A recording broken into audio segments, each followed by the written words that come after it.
ये बिहार की जनता के साथ बहुत बड़ा विश्वासघात है। एक व्यक्ति जिसको बिहार की पूरी जनता ने नकार दिया, वो जिन आप 44-45 सीटों की बातें कर रहे हैं, वो सीटें भी, उसमें कई सीटें ऐसी हैं जो हेराफेरी से, बेईमानी के माध्यम से आई हैं, और इसके अलावा पूरी तरह से बिहार की जनता ने उन्हें नकार दिया। उस सब के बावजूद भी उस व्यक्ति को जिसे जनता ने नकार दिया उसे मुख्यमंत्री बनाया जा रहा है, तो ये इससे ज्यादा अपमानजनक बिहार की जनता के लिए नहीं हो सकता, और इससे ज्यादा घातक भी नहीं हो सकता। यह बहुत बड़ा दुर्भाग्य है कि जिस व्यक्ति को मुख्यमंत्री बनना चाहिए था, जिसके साथ में बिहार की जनता पूरी ताकत के साथ में खड़ी थी, चुनाव के दौरान जिस व्यक्ति की सभा में एक जन सैलाब उमड़ता था, उस व्यक्ति को चीफ मिनिस्टर न बनके, और जो चीफ मिनिस्टर बने हैं वो जिसको पूरी तरह से बिहार की जनता ने नकार दिया।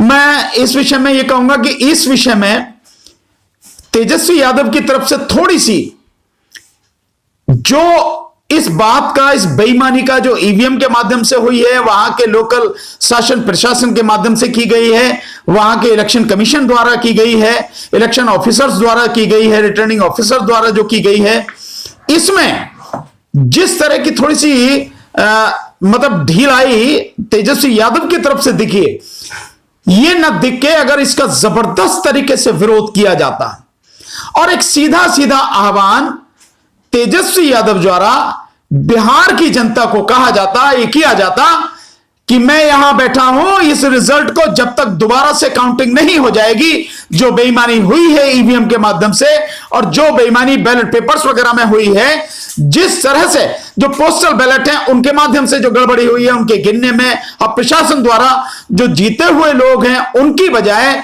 जो बीजेपी के और इनके जेडीयू के जो हारे हुए कैंडिडेट हैं उनको जबरदस्ती जीता हुआ घोषित कर देना, उनको सर्टिफिकेट दे देना, इन सारी चीजों को किसी हालत में होने नहीं देना था। तेजस्वी यादव को, आरजेडी को पूरी तरह ताकत के साथ में पटना को घेरना चाहिए था, इसका विरोध करना चाहिए था और किसी भी कीमत पर रिजल्ट आउट नहीं होने देना चाहिए था। वो बात नहीं हुई। दूसरी बात, जो रिजल्ट आया है स्वाभाविक है, सब जानते हैं कि ईवीएम में गड़बड़ी के साथ और बेईमानी के माध्यम से आया, और शासन प्रशासन की धांधली जो उसने की है और जो सरकार के साथ उसने हाथ मिला के इस प्रजातंत्र की हत्या उसने की है, उसके माध्यम से आया है। पर इसमें भी एक बड़ी बात हो सकती थी कि तेजस्वी उनको नीतीश कुमार को जिस तरह से बीजेपी ने अपमानित किया है, ये नीतीश कुमार की जो इतनी सीटें जो भी सब आई हैं, न केवल बिहार की जनता उनके विरोध में थी, लेकिन कहीं ना कहीं जो बीजेपी है वो भी किसी हालत में नहीं चाहती थी कि नीतीश जो है दोबारा जीत कर आए या जेडीयू जीत कर आए और नीतीश मुख्यमंत्री बने। कहे जरूर रहे थे, लेकिन अब फंस गए ऐसी बात तो उन्हें बनाना पड़ा।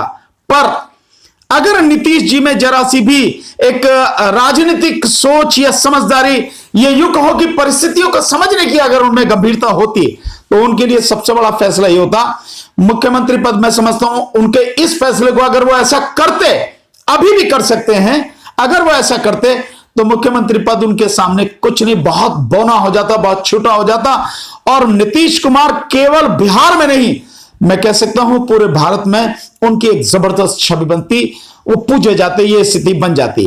वो क्या होता कि बीजेपी ने जिस तरह से साथ दे के भी नीतीश को पूरी तरह से बर्बाद कर दिया, मुख्यमंत्री जरूर बन गए लेकिन कुछ नहीं है, वो कठपुतली के अलावा कुछ नहीं है, तो उनको जो है बीजेपी को सबक सिखाने के लिए पूरी ईमानदारी के साथ में तेजस्वी यादव का साथ देना चाहिए था और कहना चाहिए था तेजस्वी मुख्यमंत्री बनेगा, मैं सपोर्ट करूंगा, जेडीयू सपोर्ट करेगी। तो अगर ऐसा करते तो नीतीश कुमार न केवल बिहार में बल्कि भारत में भी एक जबरदस्त लीडर के तौर पर उभरते। पर उन्होंने उस लालच में, मुख्यमंत्री के लालच में, सत्ता के लालच में, एक इतना बड़ा जो एक पद हासिल हो सकता था, एक सम्मान उन्हें मिल सकता था, सब धूल में मिला दिया। पर जैसा भी है, यह बात जरूर है कि जो कुछ हुआ है बहुत ही गलत हुआ है। प्रजातंत्र की सरेआम हत्या की गई है। चुनाव अधिकारियों ने और जो लोकल शासन प्रशासन है उसने जबरदस्त तरीके से प्रजातंत्र का चीरहरण किया है, उसे नंगा किया है, उसको अपमानित किया है, उसको बेइज्जत किया है।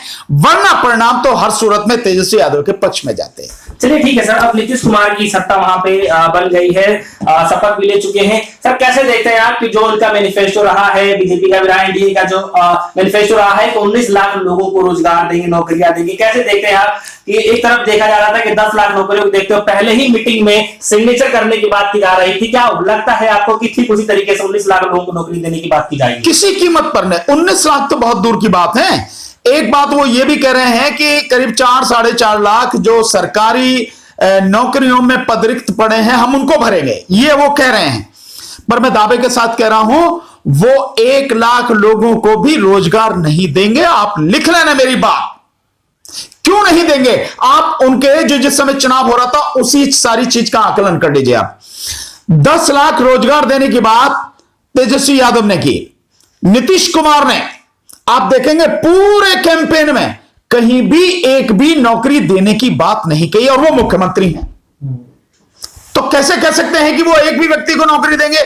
नहीं देंगे। दूसरा, जो बीजेपी का एजेंडा है, जो बीजेपी कहती है कि 19 लाख लोगों को रोजगार देने की बात बीजेपी ने कही अपने मैनिफेस्टो में, लेकिन बीजेपी के ही सुशील मोदी जब 10 लाख तेजस्वी ने बात की नौकरी देने की, तो वो आंकड़ा बता रहे थे कि 52,000 करोड़ रुपए अभी सरकारी अधिकारियों कर्मचारियों की नौकरी जो वेतन है और पेंशन है उस पर खर्च होता है, और अगर 10 लाख और देते हैं तो 58,000 करोड़ रुपए और खर्च हो गया। एक्स्ट्रा कहां से लाएंगे? तो कुल मिला के हो जाएगा ये तकरीबन 1,10,000 करोड़। और बिहार का जो बजट है, इस बार का जो बजट है वो 2,11,000 करोड़। तो आधा पैसा, आधे से ज्यादा पैसा तो इसमें चला गया। तो नौकरी कहां से देंगे? किसी कीमत पर नौकरी नहीं दे सकेंगे, यह सुशील मोदी का कहना है। अब बीजेपी कहती है 19 लाख लोगों को वोट देंगे, तो कैसे देंगे? 19 लाख लोगों को रोजगार देंगे, तो कैसे देंगे? एक भी व्यक्ति को अगर ये रोजगार दे दें तो आप मान लीजिए कि इन्होंने कुछ किया। मैं दावे के साथ कह रहा हूं ये किसी को रोजगार नहीं देंगे, और जितनी भी नौकरियां जो रिटायर होते चले जाएंगे वो भी, उनकी भी सीट नहीं भरी जाएंगी, और बाकी और को तो रोजगार देने की अब बात ही छोड़ दीजिए, नौकरी देने की बात ही छोड़ दी है। ये इन्होंने अपने एजेंडे में पहले ही क्लियर कर दिया। और नीतीश ने जब कहा ही नहीं, तो नीतीश मुख्यमंत्री हैं तो रोजगार किसको देंगे? किसी को नहीं देंगे। इसीलिए मैं कहता हूं कि बिहार की जनता के साथ में बहुत बड़ा विश्वासघात हुआ है। बिहार की जनता की पीठ में छुरा भोंका गया है, लोकतंत्र की हत्या की गई है, और जिस व्यक्ति को मुख्यमंत्री होना चाहिए था उस बेईमानी के माध्यम से, ईवीएम में लूट के माध्यम से, सरकारी षड्यंत्र के माध्यम से, इलेक्शन कमीशन की मिली भगत के कारण उस व्यक्ति से सत्ता छीन के एक नकारा व्यक्ति को, जिसको पूरे बिहार की जनता ने नकार दिया, उस व्यक्ति के हाथ में सत्ता दे दी गई है। यह बिहार की जनता का बहुत बड़ा दुर्भाग्य है। लेकिन सर अगर ईवीएम पे अगर ये सवाल उठाया जा रहा है तो फिर सर विपक्ष के जितने भी लोग हैं, जितने दल के नेता हैं जो लड़ रहे थे, फिर उसको लेकर के जन आंदोलन चाहे फिर धरना प्रदर्शन क्यों नहीं इस तरह की कार्रवाई की जाती? मैं नहीं समझता कि किस तरह से, क्या डर है या क्या उनकी भी कोई मिली भगत है या क्या एक स्थिति है, मैं नहीं समझ पा रहा हूं विपक्ष की। पर मैं ये मानता हूं कि इस हालत में, मैंने जैसे पहले भी कहा, तेजस्वी यादव को, आरजेडी को, बाकी सारे जो उनके साथ में घटक दल हैं उन सबको साथ में लेके जबरदस्त आंदोलन करना चाहिए था, और रिजल्ट को दोबारा, जब तक फेयर जो उसकी काउंटिंग नहीं हो जाए, और जो पोस्टर बैलेट हैं उनकी और ईवीएम वगैरह सबकी, और इसके साथ साथ वीवीपैट की पर्चियों की काउंटिंग अगर प्रॉपर तरीके से नहीं हो जाए, उनका मिलान नहीं हो जाए, किसी भी हालत में रिजल्ट डिक्लेयर नहीं होने जाना था, आंदोलन करना था। और मैं बार बार कह रहा हूं कि जो गंदगी इस देश में फैल गई है ईवीएम नामक बीमारी से, ये कोरोना से भी भयानक बीमारी है इस देश के लिए, इस बीमारी को केवल और केवल जन आंदोलन के माध्यम से खत्म किया जा सकता है। आरजेडी को जन आंदोलन करना चाहिए था, कांग्रेस को जन आंदोलन करना चाहिए था, बाकी घटक दल को सबको साथ देना चाहिए था, और न केवल वो बल्कि देश भर में जितनी भी पार्टियां हैं, चाहे लेफ्ट की हो चाहे कोई भी हो, सबको साथ देकर जन आंदोलन करना चाहिए था।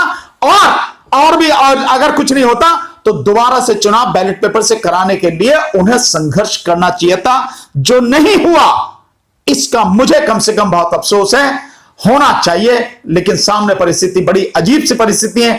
विपक्ष क्यों डर रहा है? आरजेडी क्यों डर रहा है? तेजस्वी क्यों बाहर नहीं निकल रहे, कांग्रेस की क्या मजबूरी है, लेफ्ट वाले क्यों चुप बैठे हैं? बहुत अजीब सी स्थिति, मैं नहीं समझ पा रहा हूं। और इस समय पूरे देश में ईवीएम के विरुद्ध जबरदस्त एक आक्रोश है, एक जन भावना बहुत जबरदस्त, बहुत तीव्र है ईवीएम के विरोध में। मैं समझता हूं लोगों को आना चाहिए था सामने। लेकिन सर तेजस्वी यादव अपने प्रेस कॉन्फ्रेंस में खुद ही बता रहे हैं कि जिस तरीके से चुनाव आयोग ने जो धांधली करी है, इस तरीके से बड़ा एक टारगेट भी कर रहे थे चुनाव को देखते हुए, तो एक दायित्व बनता था कि वो धरना प्रदर्शन करे, अपनी आवाज उठाए। सर सवाल अब ये उठ रहा है कि जब नीतीश कुमार ने आज शपथ ग्रहण ले लिया है, फिर से सीएम बन चुके हैं चौथी बार से, तो क्या अब लग रहा है कोई रास्ता बचा हुआ है अभी विपक्ष के पास कि वो फिर से कुछ इसमें खेल कर सकते हैं? कर सकते हैं अगर चाहे तो। रास्ता केवल सड़क का रास्ता है। अगर आप कोर्ट जाना चाहेंगे चले जाइए, आप कोर्ट में आपकी जो पिटीशन जो एक्सेप्ट कर ली जाएगी, एडमिट कर ली जाएगी, एडमिट करके जो डाल दी जाएगी, पड़ी रहेगी, कब आएगी कब नहीं आएगी, कुछ नहीं होने वाला है। अभी भी सब कुछ किया जा सकता है अगर चाहे तो। रास्ता केवल एक है, सड़क का रास्ता, उसके अलावा कोई दूसरा रास्ता नहीं है। जिसके साथ में इतना जन समर्थन है, पूरा बिहार, पूरे बिहार का यूथ, जिसके साथ में दलित, ओबीसी, माइनॉरिटीज, सारे के सारे लोग जबरदस्त, और जाति धर्म संप्रदाय के बंधनों को तोड़ के पूरा यूथ बिहार का जिसके साथ में खड़ा है, अगर वो व्यक्ति आंदोलन नहीं कर सकता तो कौन करेगा? फिर किससे उम्मीद करोगे आप? फिर किस बात के लिए आपने लोगों में यह आशा जगाई? क्या बात थी? क्यों आपने ये सब कुछ किया? अगर आप उनका साथ लेके, जो आपके साथ में लड़ने मारने के लिए तैयार हैं, मिटने के लिए तैयार हैं, उनको आह्वान करके क्यों नहीं आप पूरी पटना को घेरते हैं? क्यों नहीं इस सारे मुख्यमंत्री आवास को और इस पूरे जो बिहार की विधानसभा को क्यों नहीं घेरते? आप कैसे होने दे रहे हैं आप? इसका मतलब यह है कि आप में अपने आप में कोई दम नहीं है। आपका जो नैतिक बल है वो वाकई में उतना मजबूत नहीं है जितना होना चाहिए एक संघर्षशील व्यक्ति के लिए। एक प्रदेश को इस गंदगी से मुक्ति दिलाने के लिए जो आत्मबल होना चाहिए वो नहीं है। बड़े अफसोस की बात है। लेकिन मैं तो यही कह सकता हूं, अगर उन्हें सद्बुद्धि आ जाए तो बहुत अच्छा है, सड़क पे निकल आए तो बहुत अच्छा है। नहीं तो जैसा आज हुआ है, पीछे लूट लिया गया। अभी लोकसभा का चुनाव आपने देखा, आने वाले समय में ये चुनाव वहां पे उसके भी होने वाले हैं, जिला पंचायत वगैरह के, और फिर उसके बाद लोकसभा का चुनाव आएगा। तो आप ऐसे ही चिल्लाते रहिए, ऐसे ही फिर जब सब कुछ बेईमानी से सब वो ले जाएं, बर्बाद कर दें, फिर आप चुप बैठ जाइए, आप कुछ नहीं बोलिए। तो इससे क्या होने वाला है? जनता को जिस व्यक्ति से उम्मीद हो, उस व्यक्ति को लड़ाई को पूरी ईमानदारी से लड़ना चाहिए।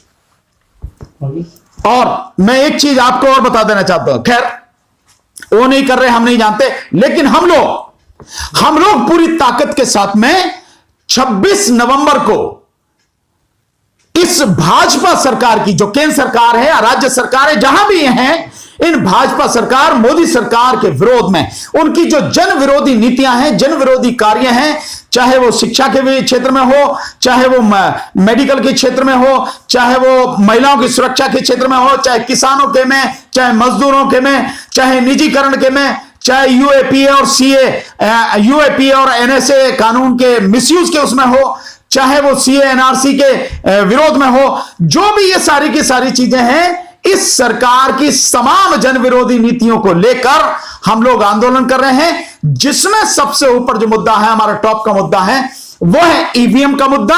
क्योंकि ईवीएम जब तक है, मैं बार बार कहता हूं, ईवीएम जब तक है, भाजपा सरकार को आप नहीं हटा सकते। जिस दिन ईवीएम हट जाएगी उस दिन भाजपा सरकार ताश के पत्तों की ढेर की तरह पूरी तरह से बिखर जाएगी, कुछ नहीं रहेगा इनके पास। और जैसी भाजपा खत्म, इस देश की जो दुख के दिन है वो समझिए कि खत्म हो गए, और उसके बाद सुख के पल आने शुरू हो जाएंगे। इसीलिए इस देश को बचाने के लिए भाजपा सरकार को उखाड़ के फेंकना जरूरी है, और भाजपा सरकार को उखाड़ को फेंकने के लिए ईवीएम के विरुद्ध जन आंदोलन जरूरी है, ईवीएम का खत्म होना जरूरी है। इसलिए 26 नवंबर को दिन के 2 बजे से हम लोग दिल्ली में जंतर मंतर पर इस आंदोलन की शुरुआत कर रहे हैं, और उसके बाद देश भर में आंदोलन करेंगे। लेकिन इस 26 तारीख को हम शुरुआत कर रहे हैं। तो मैं सबसे निवेदन करूंगा, जो भी साथी मुझे देखते हैं, जो भी साथी हमें पसंद करते हैं, जो भी साथी हमारे साथ हैं, हमसे जो भी साथी इत्तेफाक रखते हैं और इस आंदोलन में हमारे साथ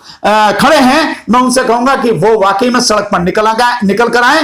क्योंकि लड़ाई साथियों फेसबुक पे, ट्विटर पे, व्हाट्सएप पे और सोशल मीडिया पे उसकी सूचना जरूर दी जा सकती है, आवाज उठाई जा सकती है, पर लड़ाई हमेशा सड़क पर होती है। इसलिए आप सब लोग निकल कर आइए और 26 नवंबर को 2 बजे जंतर मंतर पर हमारा साथ दीजिए। इस सरकार के खिलाफ आंदोलन की शुरुआत कीजिए। तो विपक्षी पार्टियों को भी आपने बुलाया है? नहीं, हमने सबको कहा है। देखिए, जब हमने प्रेस कॉन्फ्रेंस की तो सभी विपक्षी पार्टियों से, और फिर मैं आज आपके माध्यम से फिर एक बार अपील कर रहा हूं सभी विपक्षी पार्टियों से, चाहे वो कांग्रेस हो, चाहे वो समाजवादी पार्टी हो, चाहे वो आरजेडी हो, चाहे लेफ्ट वाले हो, चाहे बीएसपी हो, चाहे असदुद्दीन ओवैसी हो, और जो भी जितने भी हैं, सभी से मेरा एक निवेदन है, सभी से मेरा आग्रह है, सभी को मेरा निमंत्रण है, सब लोग आए। ये लड़ाई सबकी है, चाहे वो टीएमसी हो, चाहे बीजेडी बीजू जनता दल हो, और चाहे राजशेखर रेड्डी जी की पार्टी हो, कोई भी हो, तेलुगु वहां पे, चाहे आपके तमिलनाडु में है एडीएमके डीएमके, जो भी पार्टियां हैं, सबसे मेरी अपील है, सबसे मेरा निवेदन है, सब लोग आए। सभी सामाजिक संगठनों से मेरा निवेदन है, सब लोग आए, सबको मिलकर ये लड़ाई लड़नी पड़ेगी, क्योंकि ये दुख एक का नहीं सबका है, ये दिक्कत एक की नहीं सबकी है, पूरे देश की। इसलिए मिलकर लड़ेंगे। सब लोगों का निमंत्रण है, आइए। इसमें कोई भी किसी को, कोई ना बड़ा है ना कोई छोटा है, ना कोई आगे है ना पीछे, सब लोग साथ में हैं, सबको मिलकर लड़ना है। यही मेरा आप सबसे निवेदन है। Press the bell icon on the YouTube app and never miss another update.